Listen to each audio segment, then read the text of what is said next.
दोस्तों कहानी शुरू होती है और हम टोनी स्टार्क की नाजायज औलाद टोनी बकवास को देखते हैं, जो कि एक प्लास्टिक सर्जन है। वो सोकर उठता है और अपनी प्रेग्नेंट वाइफ चंगेजी को देखता है, जो कि अब तीसरे बच्चे को जन्म देने वाली थी। फिर बिस्तर से उठकर वो अपने निकम्मे बेटे फुस्की बम और अपनी बेटी चूसली को नींद से उठाता है। आगे जब पूरा परिवार मिलकर ब्रेकफास्ट कर रहा होता है, तभी टोनी बकवास उन सभी से कहता है कि आज हम सभी 2 हफ्तों के लिए एक हॉलीडे पर जा रहे हैं। अभी सुनकर सभी काफी एक्साइटेड थे कि तभी दरवाजे की घंटी बजती है और चंगेजी दरवाजे पर चेक करने जाती है। वो देखती है कि दरवाजे पर और कोई नहीं बल्कि टोनी बकवास का आवारा मजनू ठरकी बाप पथरीला रास्ता होता है। और ये इतना बड़ा मनहूस होता है कि ये जिसके पास भी जाता है उसकी लाइफ के लोहे लगाकर ही छोड़ता है। अब टोनी बकवास से लेकर चंगेजी तक कोई भी पथरीले रास्ते को पसंद नहीं करता था, क्योंकि वो इससे पहले भी कई बार उनके लोहे लगा चुका था। लेकिन अब जब पूरा परिवार साथ में जा रहा था, तो टोनी बकवास कैसे अपने मनूस बाप को घर पर अकेला छोड़ता, इसलिए वो उसे भी अपने साथ छुट्टियों पर ले जाने का फैसला करता है।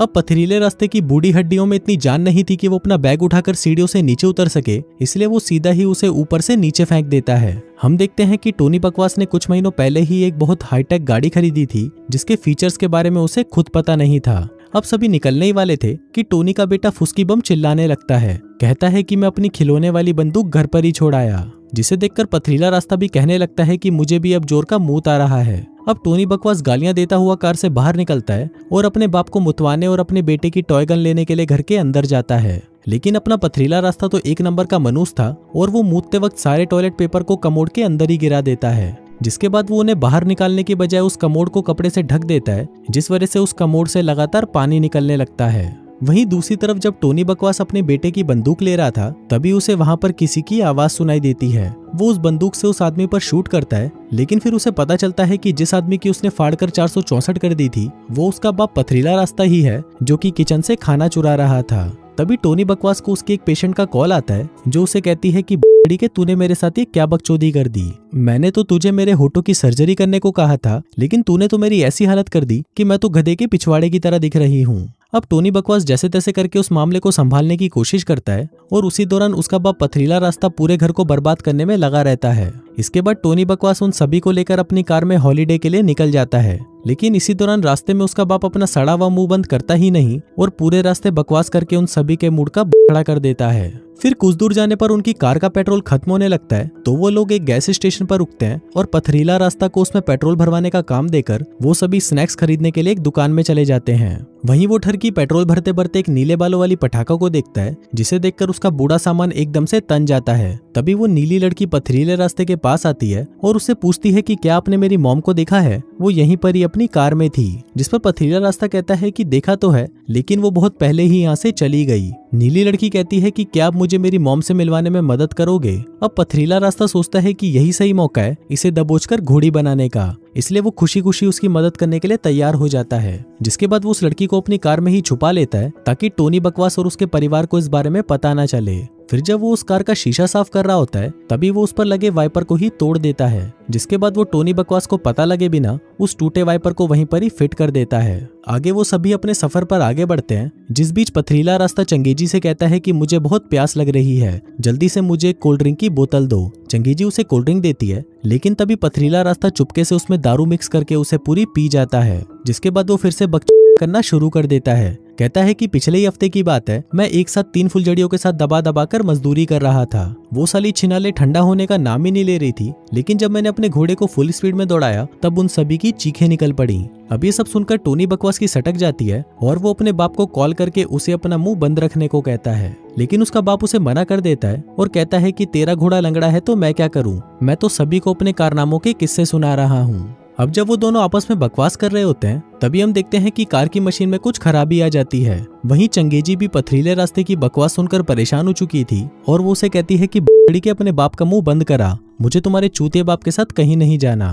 अब टोनी बकवास भी उसकी बात मानकर ब्रेक दबाकर गाड़ी को घुमाने लगता है, लेकिन कार का ब्रेक नहीं लगता, जिस दौरान वो एक गाड़ी से टकराते टकराते बचते हैं। टोनी बकवास अपनी वाइफ से कहता है कि डार्लिंग वो बस गाड़ी की थोड़ी सी ब्रेक फेल हो चुकी है। अभी सुनकर वहां बैठे सभी लोग इंक्लूडिंग नीली लड़की की भी फटकर 464 हो जाती है। जिसके बाद वो बाहर आकर पथरीले रास्ते से कहती है कि बूढ़े बूढ़ी के मुझे कहाँ लेकर जा रहा है। अब उस लड़की को देखकर सभी हैरान हो जाते हैं, क्योंकि एक मुसीबत उनके पास कम थी जो एक और मुसीबत उनके पास आ गई। अब उस लड़की को लगता है कि शायद ये लोग उसे किडनैप करके ले जा रहे हैं, इसलिए वो वहां पड़ी टॉय गन को उठाकर टोनी बकवास के ऊपर फायर कर देती है। लेकिन उसकी किस्मत अच्छी होती है कि वो बच जाता है, तभी वो लोग उसे समझाने लगते हैं कि कोई भी तुम्हें अगवा नहीं कर रहा, वो सचमुच तुम्हारी मदद करेंगे, जिसे सुनकर उस लड़की को उन पर थोड़ा भरोसा हो जाता है। अब टोनी बकवास चंगेजी को उस डीलर का नंबर देकर उसे कॉल करने को कहता है जिससे उसने ये गाड़ी खरीदी थी। तभी कॉल लगाने के बाद टोनी उस डीलर से कहता है कि छड़ी के तूने मुझे ये क्या बवासीर बेच दी, इसमें ब्रेक क्यों नहीं लग रहा।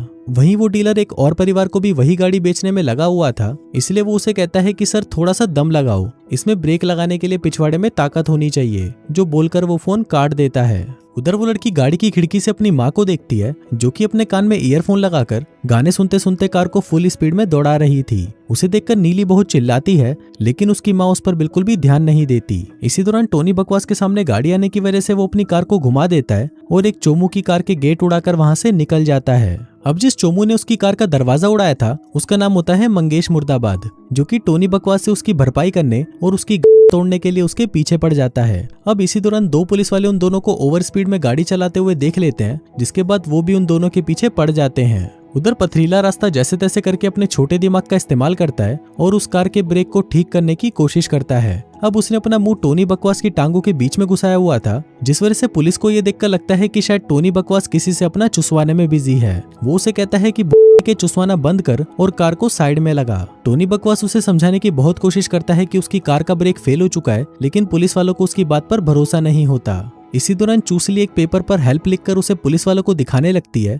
लेकिन वो पेपर कार से उड़कर सीधा एक पुलिस वाले के मुंह पर जाकर चिपक जाता है, जिस वजह से उसकी बाइक स्लिप कर जाती है। उधर वही पेपर उड़ते उड़ते मंगेश मुर्दाबाद की कार पर जाकर चिपक जाता है, जिससे उसका भी एक्सीडेंट होते होते बचता है। लेकिन इस सब के बाद भी मंगेश मुर्दाबाद टोनी का पीछा नहीं छोड़ता, क्योंकि उसे टोनी से उसकी कार की भरपाई का पैसा लेना ही था। इसी दौरान उसका बाप अपना फोन निकालता है और व्लॉग बनाना शुरू कर देता है, ताकि पुलिस वाले के पकड़ने पर वो उन्हें बता सके कि उनकी गाड़ी की ब्रेक फेल हो चुकी थी, जिस वजह से उन्होंने इतना कांड मचा दिया। वहीं दूसरी तरफ ट्रैफिक पुलिस की हेड ऑफिसर को भी इस बारे में इन्फॉर्म किया जाता है कि एक आदमी अपना चुसवाते हुए कार को फुल स्पीड में दौड़ा रहा है। अब ये सुनकर वो पुलिस वाली हाईवे पे मौजूद एक टोल गेट को बंद करने का ऑर्डर दे देती है, लेकिन इससे पहले कि वो टोल गेट बंद करते वो लोग वहां पर पहुंच जाते हैं और उस टोल गेट को पूरा बर्बाद करके वहां से चले जाते हैं। अब उनकी ये तेजी से कार भगाने वाली बात सभी न्यूज चैनल पर फैल जाती है। वो बताते हैं कि एक आदमी अपना चुसवाते हुए कार को 200 की स्पीड में भगा रहा है। इसी दौरान टोनी की कार के शीशे पर कबूतर हक कर चला जाता है, जिसको साफ करने के लिए टोनी जब कार का वाइपर चालू करता है तभी वो वाइपर भी टूटकर नीचे गिर जाता है। अब उन्हें कार के शीशे में कुछ भी दिखाई नहीं दे रहा होता, इसलिए पथरीला रास्ता कार के सनरूफ से बाहर निकलकर उस कार के शीशे को साफ करने की कोशिश करने लगता है।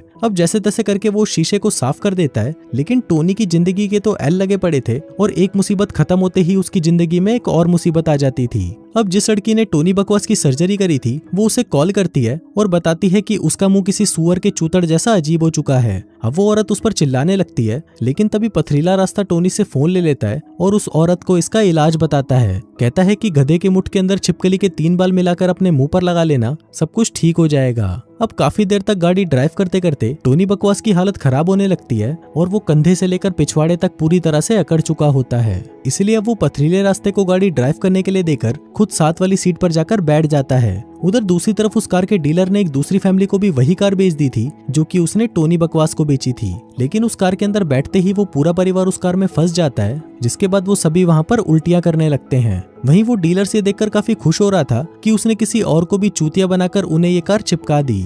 वहीं एक पुलिस वाला टोनी बकवास के पास आकर उसे अपनी कार रोकने को कहता है और उसे अपनी गन दिखाने लगता है, लेकिन तभी उसकी गर्भवती पति ये देखकर कार का दरवाजा खोलती है और अपना भटूरे जैसा पेट दिखाकर उसे कहती है कि बड़ी के मुझे गोली मार, पहले ही कार ने हमारी जिंदगी बर्बाद कर रखी है और तू साला चूतिया हमारी मदद करने की बजाय हमें बंदूक दिखा रहा है। अब ये देखकर वो पुलिस वाले भी समझ जाते हैं कि ये लोग सचमुच में मुसीबत में हैं, लेकिन वो कुछ नहीं करता और वहां से चला जाता है। अब ड्राइव करते हुए पथरीले रास्ते को मूत लग जाता है, इसलिए चंगेजी उसे अपना टैंकर खाली करने के लिए एक प्लास्टिक की थैली दे देती है। अब पथरीला रास्ता दबाकर उसमें अपना सारा पानी निकाल देता है, जिसके बाद वो उस थैली को अपने बेटे को दे देता है। फिर टोनी उस मूत को खिड़की से बाहर फेंक देता है, जो सीधा जाकर मंगेश मुर्दाबाद के मुंह पर लगता है। अभी देखकर मंगेश का दिमाग और भी ज्यादा खराब हो जाता है और वो गुस्से में अपने मुंह पर बाल्टी डालकर उनका पीछा करने लगता है, लेकिन तेज स्पीड में होने की वजह से वो अपना बैलेंस खो देता है और सीधा आकर कुछ शूटिंग कर रहे लोगों की कार से जाकर टकरा जाता है। फिर हम देखते हैं कि यहाँ से थोड़ी ही दूर एक चेक पोस्ट पर गाड़ियों का जाम लगा हुआ था और वहीं हमारा टोनी बकवास तेजी से उनकी तरफ बढ़ता हुआ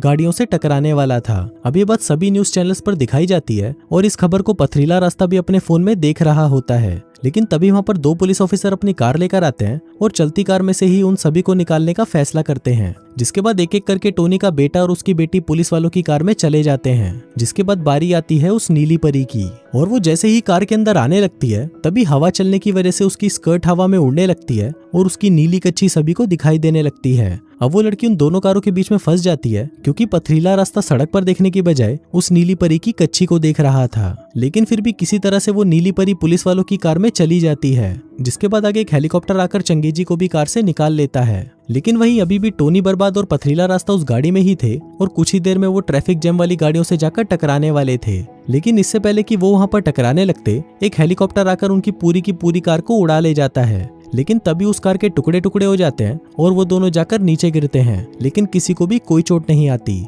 इसके बाद सीन शिफ्ट होता है और हम हॉस्पिटल में चंगेजी को देखते हैं जिसने एक और बच्चे को भी जन्म दिया था। लेकिन जब वो पूरा परिवार बच्चे को लेकर वापस घर आता है तभी वो सभी एक लिफ्ट में जाकर फंस जाते हैं। मतलब उनकी एक मुसीबत खत्म नहीं हुई और दूसरी मुसीबत फिर से शुरू हो गई। और इसी के साथ ही ये कहानी यहीं खत्म हो जाती है।